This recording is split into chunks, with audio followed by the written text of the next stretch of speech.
Thank you very much, Madam Deputy Speaker. This House is now faced with a responsibility as profound as it is complex, to ensure that this bill remains clear in its purpose, cautious in its application and compassionate in its impact. That purpose is simple yet solemn: to grant adults of sound mind with a terminal diagnosis the legal right to seek assistance to end their lives in carefully regulated circumstances, through a legal framework where compassion and control coexist. With that in mind, I rise to speak against a series of new clauses 1, 2 and 9, which, whilst no doubt well-intentioned, threaten to confuse, dilute or duplicate what is already a well-constructed piece of legislation. And let me begin, Madam Deputy Speaker, with new clauses 1 and 2. New clause 1 seeks to prohibit healthcare professionals from raising the topic of assisted dying unless first broached by the patient.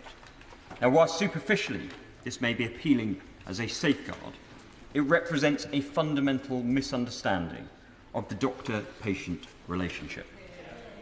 We trust our clinicians every day to raise subjects of great complexity and moral weight. I will give way. You agree with me then that, Freds, unfortunately, for some of our constituents up and down the country, they don't trust our clinicians. They have grave concerns about the way that they are treated because they feel that they do not have the level of equality within our NHS, which is sadly the case, and it was explained and shown during COVID. I'm grateful to the honourable member for that intervention. I fear there is some rhetoric that engenders a fear around the medical profession that is misplaced. Those are not my experiences from clinical practice, nor of those of family members. I will give way in a moment, if I may. Those are not my experience in clinical practice or those of my family members who have worked in. We must trust our medical professionals, who are highly trained and capable individuals, to have these difficult and complex conversations that they do every day on issues such as aggressive chemotherapy or the withdrawal of ventilation. I will give way to the honourable member first. Thank you. Like myself, the honourable member sat on the Bill Committee, and he heard, like I did, that if you have a learning disability, you are 5 times more likely to have a do not resuscitate order placed on you during the pandemic. So did he hear that evidence, and why did he not therefore agree with it? I'm grateful to the honourable gentleman for his intervention. These are complex conversations that take place up and down the country every day. We know they're taking place in St Thomas's at this moment. We are treating our medical professionals as though they don't take their professional obligations seriously. We must recognise the expertise that they bring and the sensitivities in which they have these conversations. I will give way. I wonder if the honourable gentleman has the experience as I do, and as the relatives of many disabled people up and down this country have, of having to fight the medical profession to get the attention and the worth that your loved one deserves when the medical profession is not listening to you and to what your loved one needs, because that is the experience of many people up and down this country. I'm grateful to the honourable lady for her intervention, and I commend those family members who are really powerful advocates for their children, their parents, their relatives in this engagement with the medical profession. But we are at real danger of treating our clinicians as though they have no care for their patients, as though they don't realise. I will give way. I thank the honourable member for giving way on that point. A simple point to make is, I'm sure all of us in this place respect and value our medical professionals. The simple point is, though, that not everyone that goes before a medical profession has the same experience, the same confidence as some of us do in this place. I'm grateful to the honourable gentleman for his intervention, and this is why it is so important that we have the rigorous training and safeguards that are a fundamental part of this bill. I'm going to make some progress, if I may, because the point is, on this issue, you cannot have a fully informed discussion. You cannot weigh up the balances of the decision being made if you don't know the full options available to you. That is a part of informed consent. In respect to new clause 2, I'm going to make a little progress, if I may.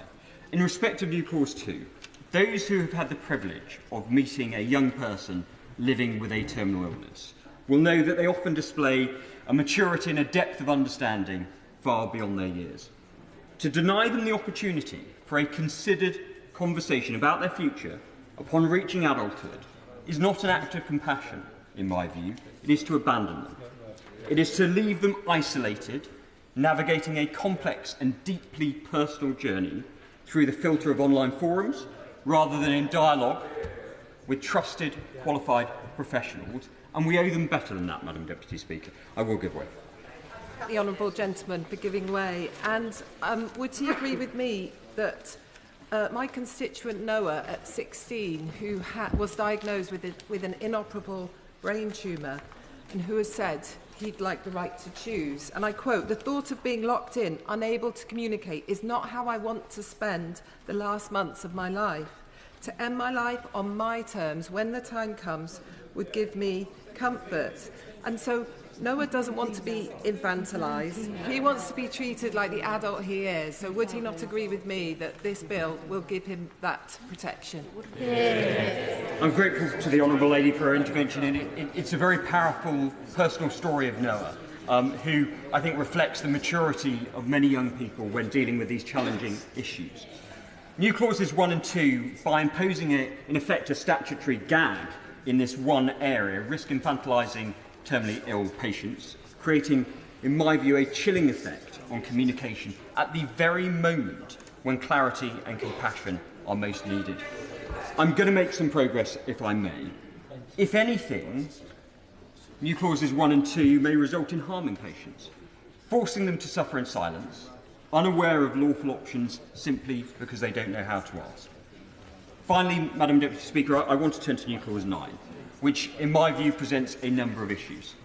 In the first instance, subsection 1 as drafted permits there to be, in effect, 2 different standards of proof. That must be legal nonsense. The boundaries of any legal test or hurdle must be clear. A failure to do so creates a great deal of uncertainty. Furthermore, the proposal to shift the standard of proof from the civil to the criminal, requiring panels to operate on a standard of beyond reasonable doubt, is deeply inappropriate. The balance of probabilities is the cornerstone of medical and civil decision-making. To adopt a criminal threshold risks freezing the entire process, creating a system that is so risk-averse. I will give way. When we come to new clause 9, we're talking about the occasion when the final potion is delivered to the patient to kill them. Now, we don't deprive people of their liberty without proving something beyond all reasonable doubt. Why should we deprive someone of their life if we're not going to prove it beyond all reasonable doubt that that is their will? I'm grateful to the honourable and learned gentleman for his intervention. These are individuals who, of course, are making this ultimate choice for themselves. My fear is that this well-intentioned new clause will make the bill so unusable that it will become ineffective. We are not prosecuting a crime here. We are enabling a choice under tightly prescribed circumstances. And whilst I accept, Madam Deputy Speaker, that each of these new clauses in their own way seeks to improve the bill, we must be cautious about layering protections to the point of paralysis. The bill as drafted is not a blank cheque. It contains safeguards, panel oversight and rigorous eligibility criteria. Let us not bury its moral clarity under legal clutter. In defending this legislation, we're not abandoning care, but we're affirming dignity.